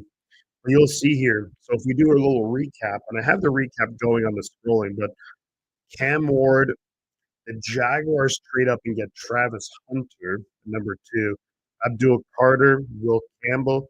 Then things get interesting. At number five, it was Mason Graham after trading down with the Jaguars. Ashton Jeanty to the Raiders. A lot of people saw that coming.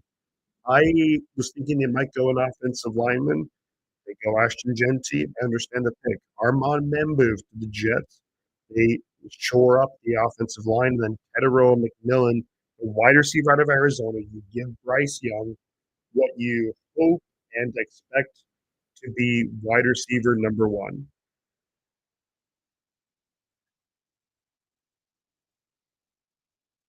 So now the New Orleans Saints are on the clock. The Saints are an enigma. The reports came out that Derek Carr might not play in this upcoming season. They have Spencer Rattler as their starting quarterback. Are they in the market for a Shedeur Sanders or a Jackson Dart? Maybe. I think they're going to go somewhere on the defensive. And I think I'm going to keep saying Jalen Walker. I'm going to say Jalen Walker here. At some point, Jalen Walker's got to go. But Tedero McMillan to the Panthers. Is he wide receiver one for the Panthers? It would make sense. It would make sense. The pick is in for the Saints. So the Saints have not traded back. That was a rumor. Saints have not traded back. The pick will be coming in. If I'm San Francisco, which is coming up in two picks, I am desperately looking to trade back. If I'm San Francisco, I look at Cincinnati to trade back potentially. I look at Tampa Bay. I look at Denver. I look at Pittsburgh if Pittsburgh want a quarterback. And maybe you don't get the true value, but I think those are some options if I'm San Francisco. But the Saints pick is in.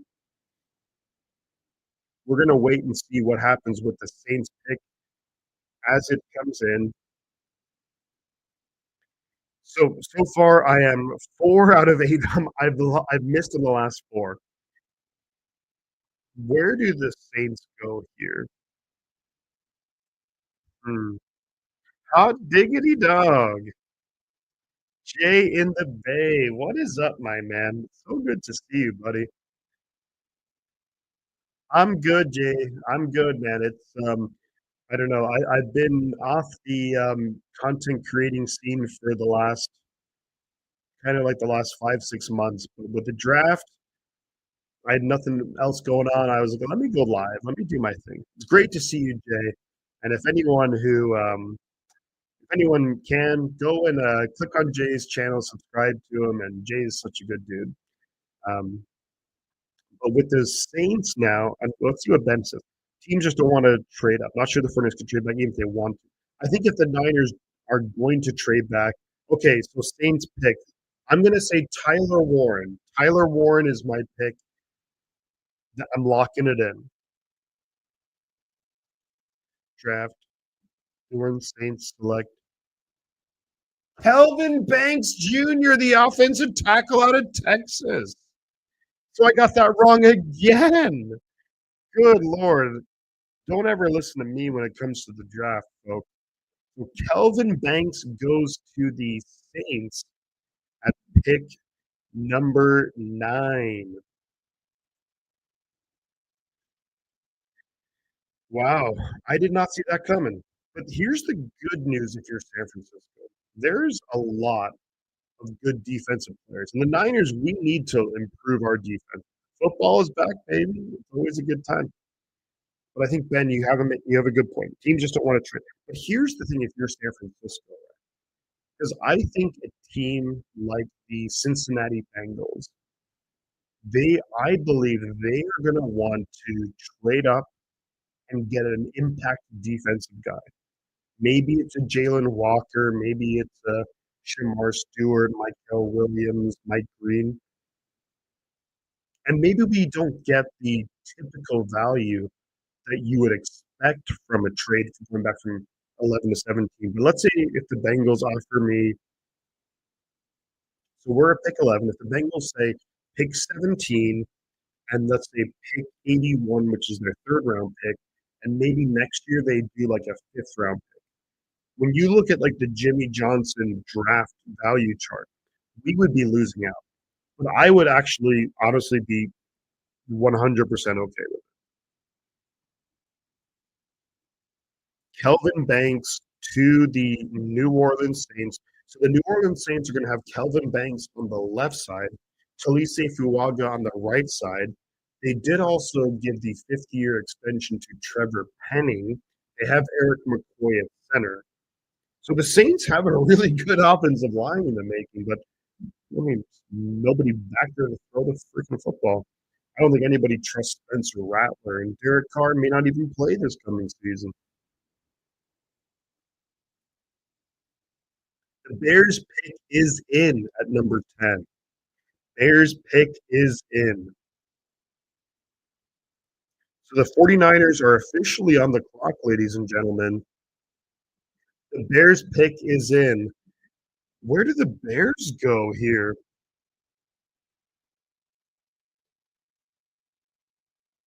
I actually I have to make a pick here. I'll go Tyler Warren. I'm going to go Tyler Warren for the Chicago Bears.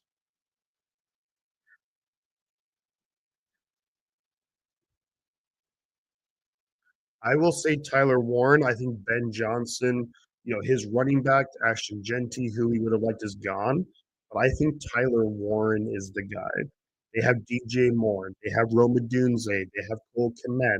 You add Tyler Warren, that's four weapons who can line up all over the place. Incredibly difficult to defend. I'm going to say Tyler Warren. Let's see what happens. I don't know who these ladies are who are talking, but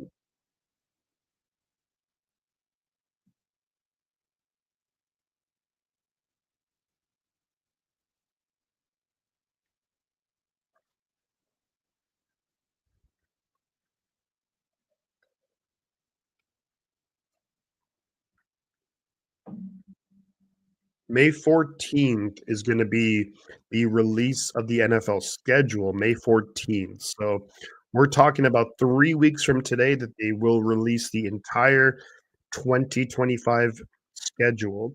The 49ers do play the Chicago Bears this upcoming season. And I think the Chicago Bears, they've done a lot to fix their team. Maybe they go defensively. Maybe they go on the defensive side. Oof. Bears seem obviously super stoked with their pick. I'm going to say Tyler Warren. I'm going to say Tyler Warren is the pick here for the Bears. I think Ben Johnson just stamps his authority on it and he goes, let's just go Tyler Warren and let's build an offense that no one's going to be able to stop. I'm going to say Tyler Warren. That's my prediction here for the Chicago Bears at pick 10. If I keep getting these wrong, then I'm just going to remove the prediction thing because I've gotten the last five wrong. Here's Roger Goodell. Here is Roger Goodell with the next with the Bears pick.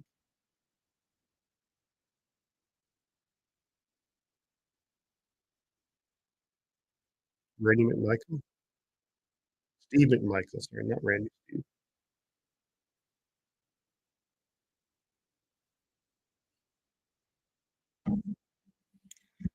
So San Francisco's been on the clock. I don't know if their pick is in for San Francisco.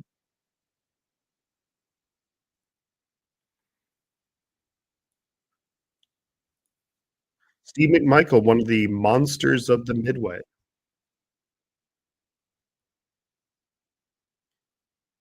If anyone wants to tell me if the Niners pick is in, I'm not seeing it. I would love to see the 49ers trade back.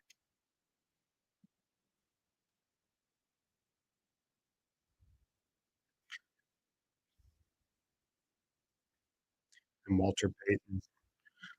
Walter Payton, what was Sweetness? Juke join. What's going on, buddy? Good to see you, my man.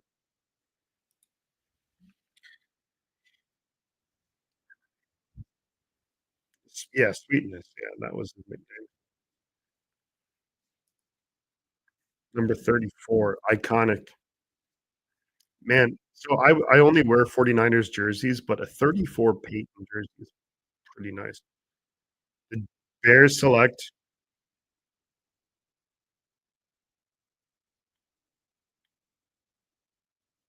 Colston Loveland. They go so I said Tyler Warren. They go Colston Loveland. He is the first tight end off the board. So it's Colston Loveland off the board. He's the first tight end off the board. I don't think that many people would have expected that. So the 49ers are now on the board. So Colston Loveland, the tight end out of Michigan, is the first tight end. This is my favorite 40 chime. Oh, thank you, Juke John. I appreciate you, buddy. I know I've been MIA for quite some time. So let's see if the 49ers, I mean, that was a long time from when the Bears pick was in. If I'm the Niners, I would love to trade back, but I don't know if that's going to happen. My guess is that maybe I think the Niners probably have to pick in NFL trolling your picks. I've lost. I've missed out on like the last six. Well, I said Tyler Warren for the Bears, and they go Poston Loveland.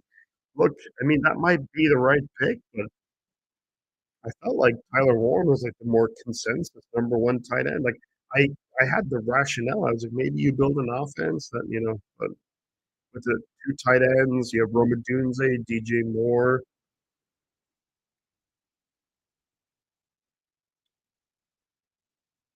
San Francisco is on the clock, and San Francisco has been on the clock for a while now. So let's see what the pick could be for the San Francisco 49ers.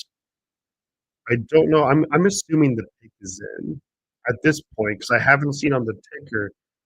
There hasn't been a trade yet, and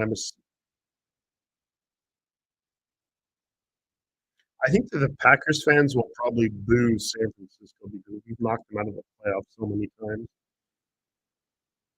The pick is in. So for San Francisco, the pick is in.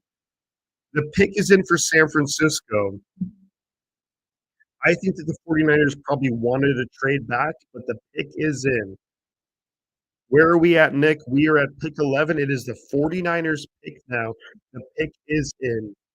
My prediction for this pick is going to be I predict Walter Nolan. I predict Walter Nolan. The players that are available, let's see who's available. The pick is in for San Francisco. The best, you look at the best available. There's Jalen Walker, there's Tyler Warren, Will Johnson, Janae Barron, Michael Wynn. Derek Harmon is an option. I would probably, I, I would probably go Walter Nolan or Derek Harmon here. I think both would be great picks. Walter Nolan or Derek Harmon. I think that they're going to go Michael Williams. I think they're going to go Michael Williams or Shamar Stewart. But I would go Walter Nolan or Derek Harmon. That's so we'll see. Christian McCaffrey is back fully healthy. Brandon Ayuk is probably going to be back. I don't think week one, maybe halfway through the season. The pick is in for San Francisco, so we did not trade back. I was hoping that we did. But if I'm San Francisco, I take Walter Nolan or Derek Harmon here. Those are the two guys that I want. Who do I think they're gonna take?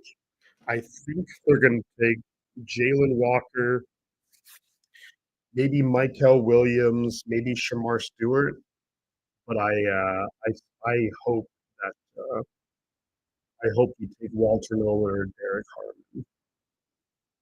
Is that commercial break? Of course. It's always commercial break when the 49ers. Unbelievable. Unbelievable.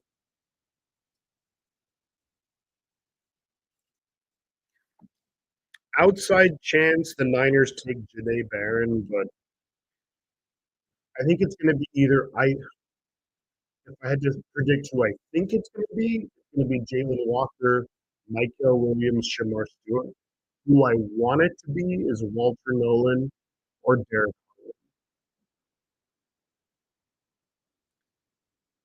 So we're gonna have to wait and see.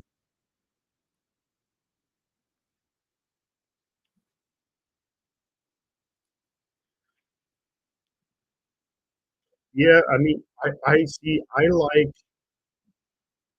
in the second round. There's a lot of defensive ends that I like. Princely, Umamiel. I really like JT Tui Maloau from Ohio State.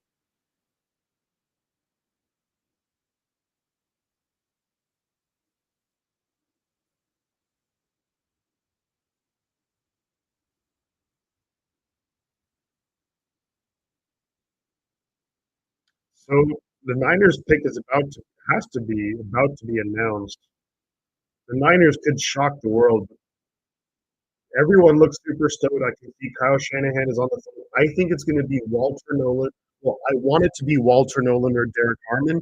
I think it's going to be Jalen Walker, Shamar Stewart, or Michael Williams. But let's see. And I think that Roger Goodell is about to come out. We've lost a lot of guys on the defensive line. We have to shore up the defensive line.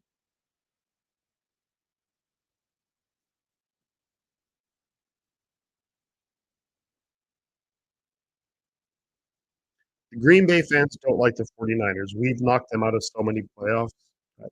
They won't like us.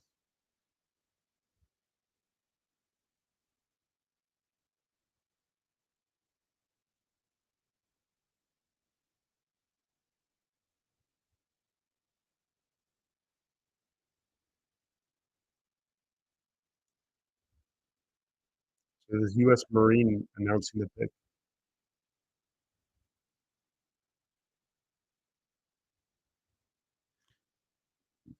The head of whole the U.S. Marines. Salute to the service. Appreciate them. Here's Roger Goodell announcing the pick.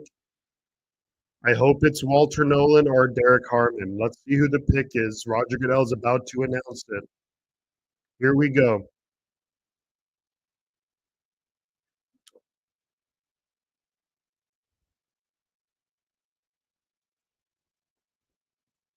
Now announce the freaking pick already, dude. Come on. NFL draft. Michael Williams.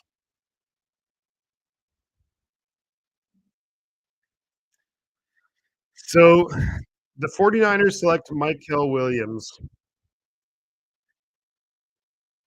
He wasn't my he wasn't my guy, I'll be honest.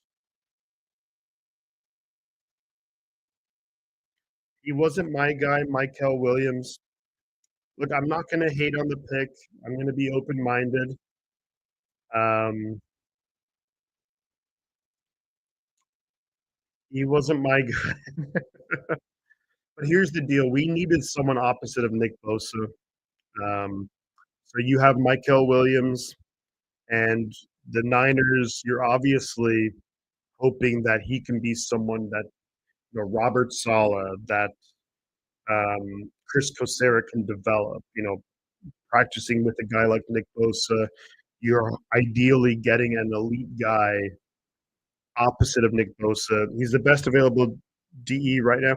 I don't disagree. Ben says, um, Yeah, Ben says he's the best defensive end available right now. Um,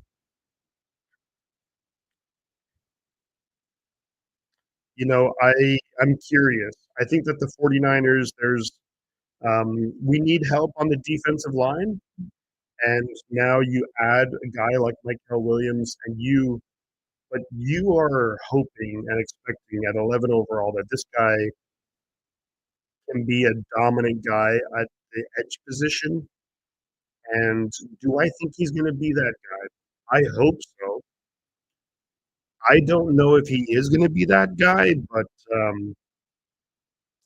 we'll see. We'll see. We'll see. I'm not. He was my fifth pick, but only started seeing him yesterday. Says Nick. Look, I'm not overly excited, but look, there's so much more left in the draft. This is just the first round, and if you look at the 49ers, the amount of damage that the Niners have done when you look at the later rounds, George Kittle and Fred Warner and Diamador Lenore and Alec Mustafa, of course, that's all going to play a huge part. But Michael Williams, I'm maybe a little bit underwhelmed, I would say. Probably wouldn't have been much. I mean, I said I would have preferred Walter Nolan or Derek Harmon, but I get it. I get it.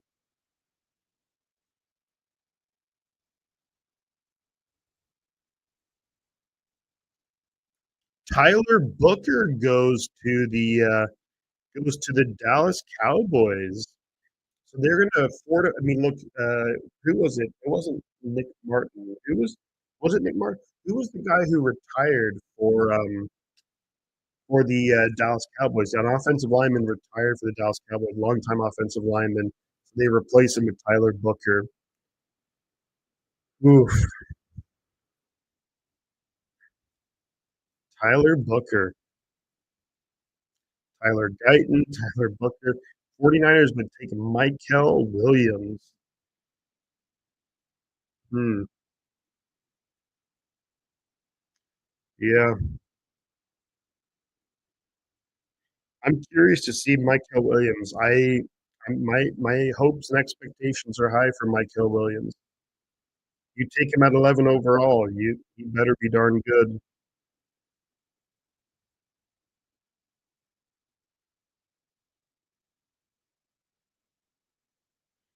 It is a pick that we needed to make though, and if Michael Williams can be the guy that we expect him to be, then it's a really good pick.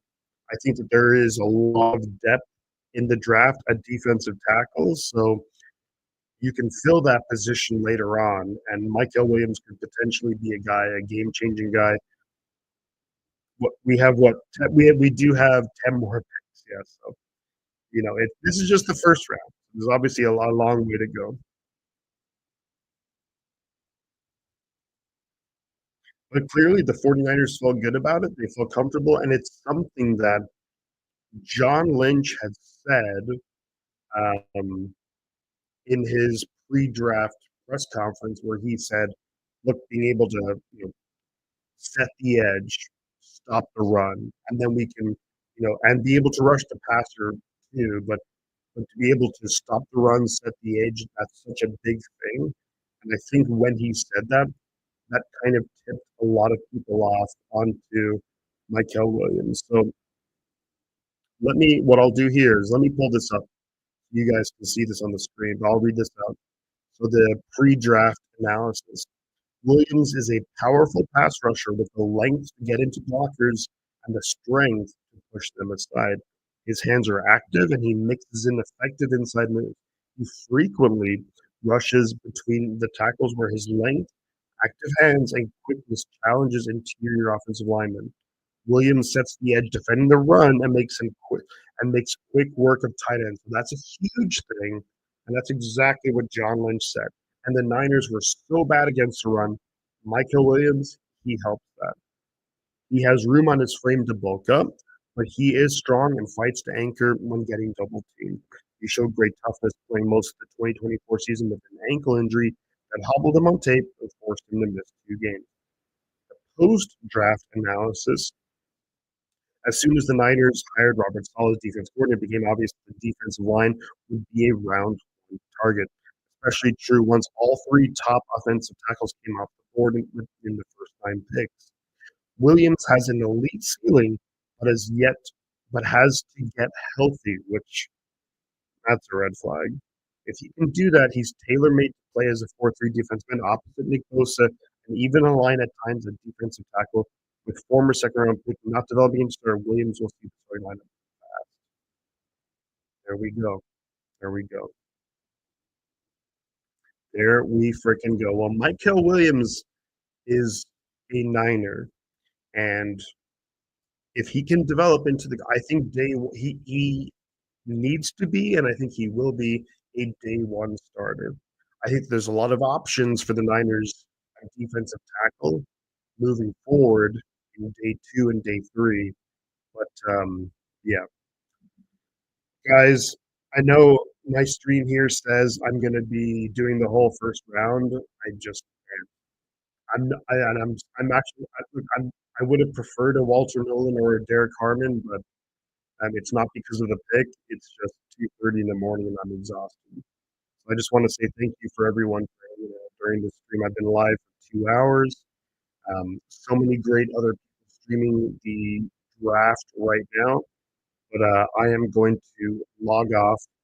I want to say a huge again thank you for all of you for following along, for hanging out. I'd love to do more, but I've been up for almost 24 hours straight, and I think I need some sleep.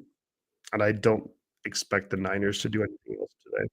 So thank you so much, guys. I appreciate all of you hanging out. Nick, Ben, Juke Joint, Joanne, they're all good. Ben, Jay, Ashton, Daniel Barry. Appreciate all of you guys. I'm gonna head off now. Thank you so much. I'm tired. You can probably tell I'm tired. But thank you so much, y'all. Appreciate you. Enjoy the rest of the draft. And we'll talk to you guys soon. Peace out. Shifty out. Maybe I'll do day 2 tomorrow or day 3. But thank you so much, guys. Appreciate y'all.